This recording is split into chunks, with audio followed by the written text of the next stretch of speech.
Bien, lo prometido es deuda. Ya tenemos aquí a la doctora Raiza Portillo. El tema muy interesante, complicado al mismo tiempo y uno le da como cosita. Maltrato infantil. Doctora Raiza Portillo ha venido varias veces para acá. Ya próximamente le vamos a pagar Zetatique.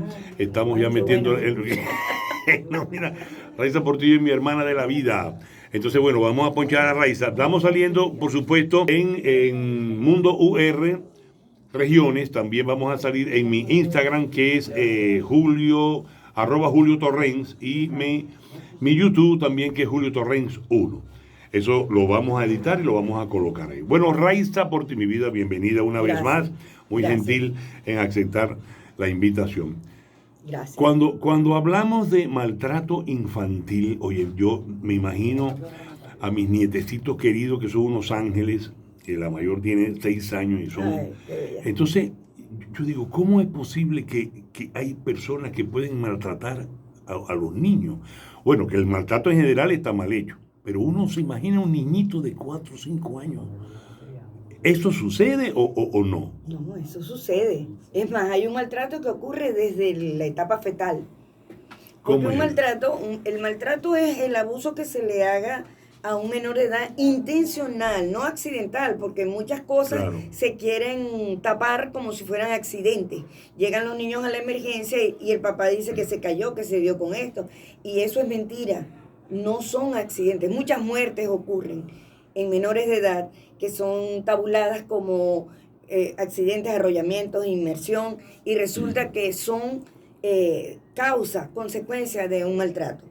Entonces, todo abuso que se haga desde el punto de vista físico, verbal, moral, sexual, por negligencia, porque lo que no se hace también es maltrato. Un niño que no es atendido en sus necesidades básicas, en su alimentación, un niño que no se le colocan las vacunas, eso se considera negligencia, eso se considera maltrato. Ya.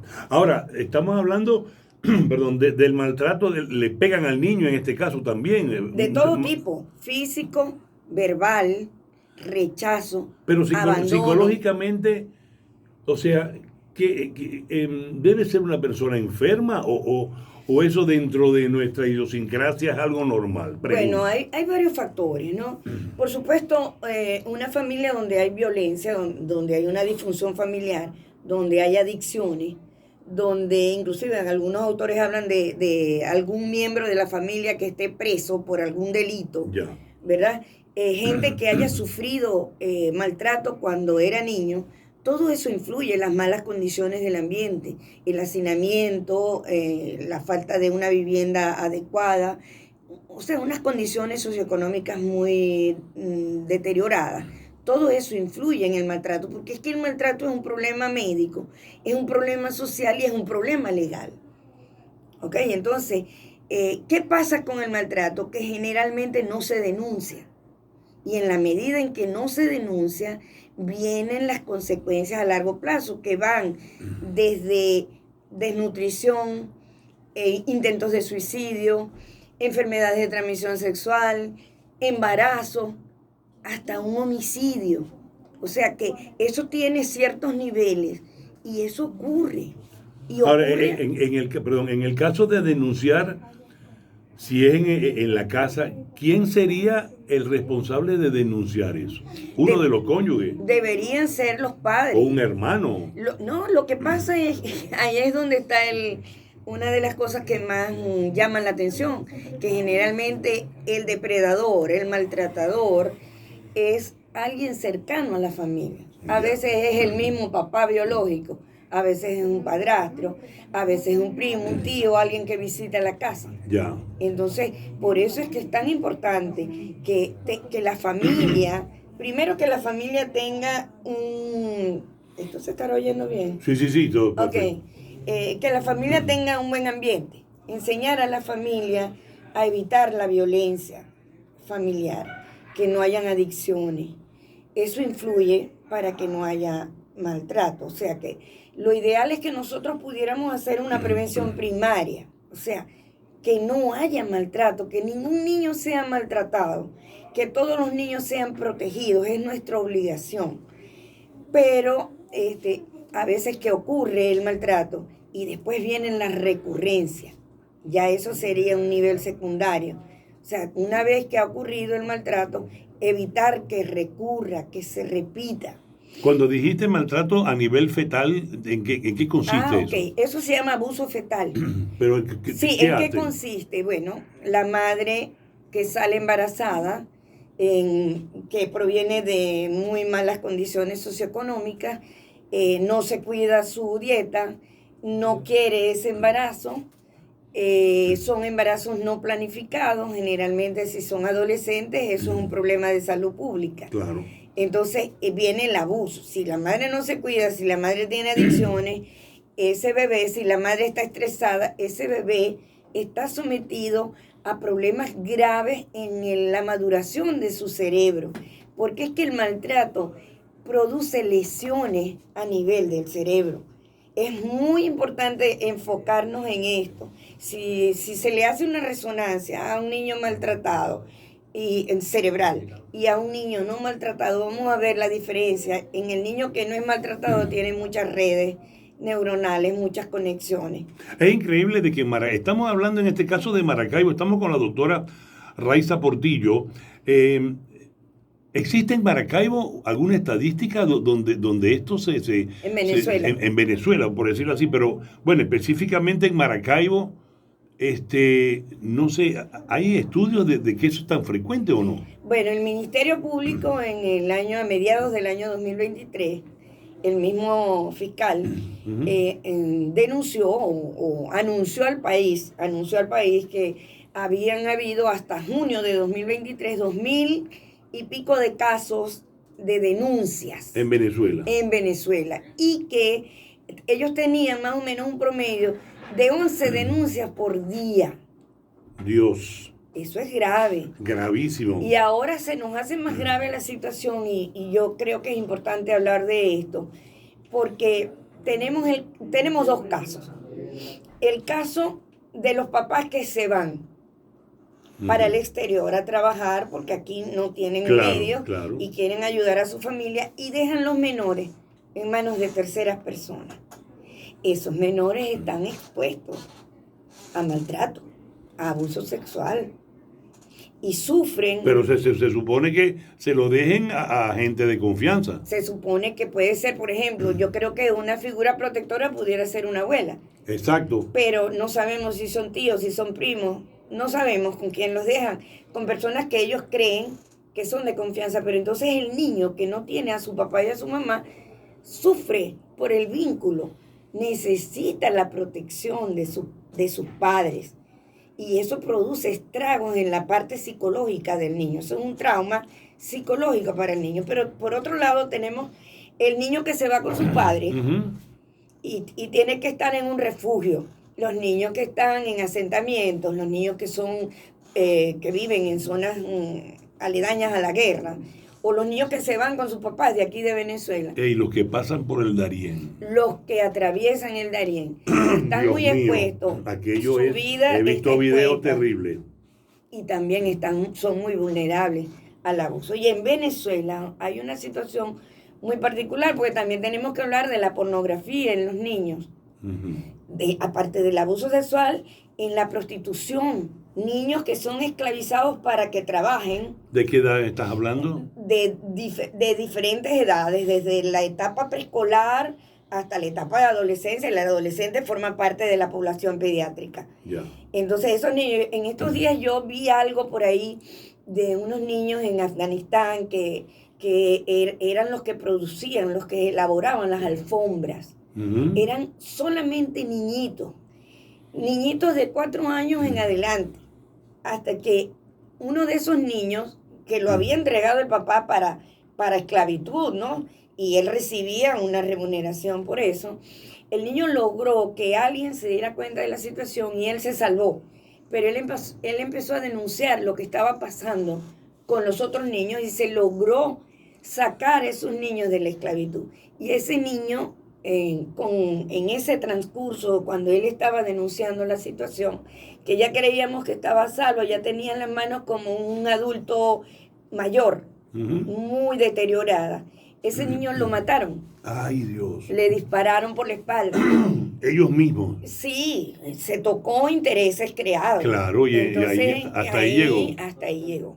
Ahora, Y lo Rey, otro ajá. es la explotación, la prostitución, la trata de niños, que no es solamente en la frontera de México con Estados Unidos. Aquí en Venezuela. Aquí en Venezuela, en el oriente del país, lo que es Sucre, del Tamacuro, Monagas, esas zonas, pues allí hay muchachas muy jóvenes, menores de edad, que se van a prostituir, se van a Trinidad con la anuencia de su familiar. Que queda porque cerca, por supuesto. Te iba a preguntar por qué esos estados. Exacto.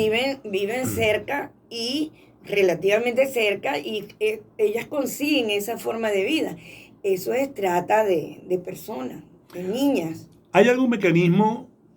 Vamos a hablar de aquí de Venezuela y específicamente, bueno, en Maracaibo, pero en Venezuela, que defienda eso.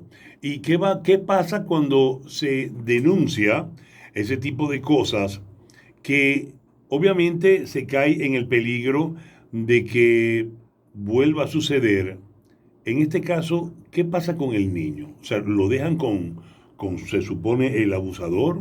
¿O lo meten en una institución? ¿Existe una institución? Ese es un grave problema. Muchas veces las madres protegen al abusador. Uh-huh. Yo tuve casos cuando estaba haciendo mi rural en Santa Bárbara, que conseguimos un niñito que tenía verrugas en la zona perianal por el BPH, y la mamá no quiso hacer nada, tuvimos que dejarlo hospitalizado, y luego, por supuesto, hay un equipo, en teoría hay un equipo, hay Claro. una trabajadora social, ¿verdad? Y hay un juez de menores. Hay instituciones, en la ley están las sanciones, existen las leyes que sancionan a los abusadores de los niños. ¿Cuántos años le meten a un abusador? Bueno, eso es variable, no te podría dar una información exacta. Y yo creo que influyen muchas cosas, ¿no? La edad del niño, las lesiones que se encuentren. Yo creo que cualquier lesión merece una pena, si no capital, una pena larga, ¿no? Pero no es una pena larga realmente. Quizás serían 20 años, no sé. La cuestión está en que sea denunciado, en que se reporte el abuso, para que entonces la ley pueda funcionar. Pero la falla institucional también es grande. O sea, no es solamente las condiciones de vida, porque por ahí deberíamos empezar. Claro. Deberemos empezar desde que el niño está, desde que la mujer no ha salido todavía embarazada, que se prepare para salir embarazada. Exacto. En las mejores condiciones. Y por ahí, pues, arrancar con una condición de vida que sea digna. Porque todos tenemos derecho a ser libres y todos somos iguales desde el punto de vista de dignidad y de derechos. Sociológicamente, ¿qué estratos de la sociedad se da más este tipo de En cosas? los estratos más desfavorecidos, en los estratos bajos. Sería estrato 4 o estrato 5 de la escala de Grafar. Ya. Donde hay una disfunción familiar, donde no hay un trabajo fijo, donde hay adicciones, donde hay delincuencia, todo eso se une. Entonces, eso es difícil de erradicar. ¿Se puede considerar maltrato infantil? Que uno ahora lo veo mucho más que antes, en niñitos por la calle pidiendo limosna, Claro, y uno ve en la esquina la mamá, o sea, tú sabes, ¿no? Eso es explotación laboral, porque, claro, eso no es un trabajo, pero de eso se aprovecha el familiar. Pero sigue trabajando, o sea, la cuestión sigue funcionando. Sigue funcionando. Entonces, ¿por qué no lo eliminan? Bueno, habría que modificar. La pregunta. Mira, hay que modificar muchas cosas, porque cuando tú hablaste de las normas de disciplina, algo mencionaste cuando empezamos a hablar, hay mucha creencia errada, porque muchos dicen, no, hay que pegarle, hay que castigarlo, no pueden hacer lo que les da la gana. Sí, no, y los famosos memes, eso que cada día me gustan menos, que sale una chancleta. Ajá. Entonces, esta claro. psicóloga. Sí, exacto. Lo hacen así como broma, ¿no? Entonces Como uno broma. se ríe, pero en el fondo, eso obviamente pudo pasar hace muchos años, pero bueno, aquí ellas, en los años 50 habían tantos problemas como los hay hoy, pero que no se trataba. Entonces veían aquello, a la mejor psicóloga es, pum, y ponen una chancleta. Sí. Eso obviamente es un maltrato físico. Bueno, eso es cultural. Eso Exactamente. todavía prevalece. Sí, inclusive hay gente, mira, yo soy ingeniero y pon una chancleta. O sea, que si hubiera sido una chancleta, él no hubiera sido ingeniero. Es una barbaridad. Eso es una barbaridad. Porque es que generalmente cuando el castigo físico llega, no llega con una mamá y un papá contentos. El castigo físico llega porque el papá tiene rabia, la mamá tiene rabia. Exacto. Entonces, eso no es lo que queremos. Eso hay que cambiarlo. Las normas de disciplina tienen que existir, tienen que haber firmeza en los límites que se ponen dentro del hogar. Pero no es solamente el hogar, está el colegio, están los medios de comunicación. En todo eso tienen que haber cambios porque todo eso influye. Y los niños que son más susceptibles, te voy a decir quiénes son. Los menores de 4 años. ¿En serio? Se ha descrito en Venezuela que 3 de cada 4 niños menores de 4 años reciben algún tipo de maltrato de sus padres o de sus cuidadores. ¿Y esos maltratos en qué consisten? Bueno, físico, verbal, porque es que el verbal también produce daño. Claro, y el cerebro, mira, hay una estructura en el cerebro que se llama la amígdala, que es la que le da las señales de alerta al cerebro cuando hay una amenaza. La amígdala en un niño maltratado está hiperreactiva. Ese niño vive en miedo. Y como la corteza prefrontal no ha madurado porque es la última que madura, entonces no tiene forma de manejar ese miedo que le dispara la amígdala. Y eso es lo que vemos en los niños. En los niños vemos regresiones, niños que ya lograron hablar y de pronto dejan de hablar, los niños que están retraídos, o hay niños que son irritables, hay niños abusados sexualmente que viven tapándose con la ropa. Y hay otros que tienen actitudes, conductas sexuales exageradas para su edad. Entonces son muchas cosas, pero ¿quiénes más pueden ser abusados o son abusados? Los niños que tienen necesidades especiales. Los abusan, los tratan mal, no los atienden, no les satisfacen sus necesidades básicas. Ya. Lo he visto. Y también, por supuesto, cuando un niño no es deseado, también es susceptible a sufrir maltrato. Ahora, la parte didáctica de la cuestión, ¿cuál es la recomendación hacia los padres para corregir a los niños sin que haya violencia? Que haya firmeza y hayan normas y hayan límites y hayan medidas de sanción para cuando se extravasan los límites, pero nunca el castigo corporal físico. ¿Ok? Hay muchas maneras. Yo no soy psicólogo, pero una psicóloga quizás te pudiera contestar mejor esa pregunta. Pero yo creo que hay que establecer límites con firmeza, que el timón de la casa lo lleve el papá y la mamá, o el que sea el encargado de ese tipo de familia. Que el niño sepa que la autoridad no la tiene él, porque a veces los niños saben que la autoridad la tienen ellos en sus manos y manipulan. Eso no lo debe permitir un adulto. Sí, esa es la otra cara de la moneda. Exacto. Ser muy permisivo también trae daños, porque esa persona, ese niño nunca va a valorar lo que tiene, porque cree que se lo merece todo y no le importa ganarse nada, porque todo se lo dan a manos llenas. ¿Hay algún organismo aquí que se encarga oficialmente de ese maltrato? Bueno, hay instituciones del Estado. Aquí hay una institución que queda en la Avenida Padilla, que atiende a algunos niños que están en la calle, pero no los tienen durmiendo, simplemente los atienden durante el día. Le dan comida y tal. Le dan comida y reciben alguna formación, porque es que la formación es fundamental. Claro. Un país que no tiene educación es un país pobre. Un país que no tiene salud. Yo creo que esos son los 2 parámetros importantes para medir el desarrollo de un estado, de un país. Es la educación y la salud. Ahí es donde estamos fallando. Estamos fallando en la constitución de la familia, en la orientación de la familia. Yo siempre pienso que la parte religiosa es importante. Obviamente. Porque se ha descuidado mucho, pero yo creo que eso es como un freno, como un modulador, de que las cosas no se rebasen, de que no haya ese desastre que ya lo vemos por todas partes y que parece que es normal. Ya estamos normalizando lo que no es normal. Estamos institucionalizando lo que no es normal. Lo que no es normal. Y eso es grave. Hay otros temas también que pudiéramos hablar. Raiza, el tiempo se terminó. ¡Wow! Tan rápido. Tan rápido. Que yo contigo pudiera estar hablando 5 días. Y porque este tema, Dios mío. siempre hay un tema interesante.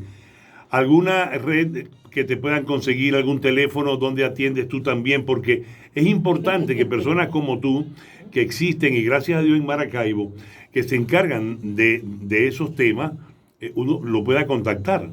Sí, claro, estoy en el Centro Médico de Occidente, mi teléfono 0414-616-0567 y mi correo raizaportillo20@gmail.com. Perfecto. Estoy a la orden para cualquier duda, para cualquier pregunta. Qué bueno. Raiza, 1.000.000 de gracias. Raiza está como los Boy Scouts, pues yo le digo, ¡pam! Y aquí estoy. Muchas gracias. Gracias. Eres muy gentil. Gracias, Julio Eduardo. Estás dentro de la lista de, como digo yo, médicos aliados. Eres terrible. Y de vez en cuando yo le echo su bromita porque tampoco la cuestión tiene que ser tan... Es seria, pero uno lo tiene que manejar con cierto humor para que se filtre mejor. Sí. Dios te bendiga. Gracias. Amén. Igual a ti. Y buscate otro tema por ahí sumamente importante y te traemos otra vez para acá. Ok, está bien. Doctora Raiza Portillo, pediatra, una maravilla, hermana de la vida, y está con nosotros. Saquen ustedes sus propias conclusiones. Sigue la música, ya regresamos.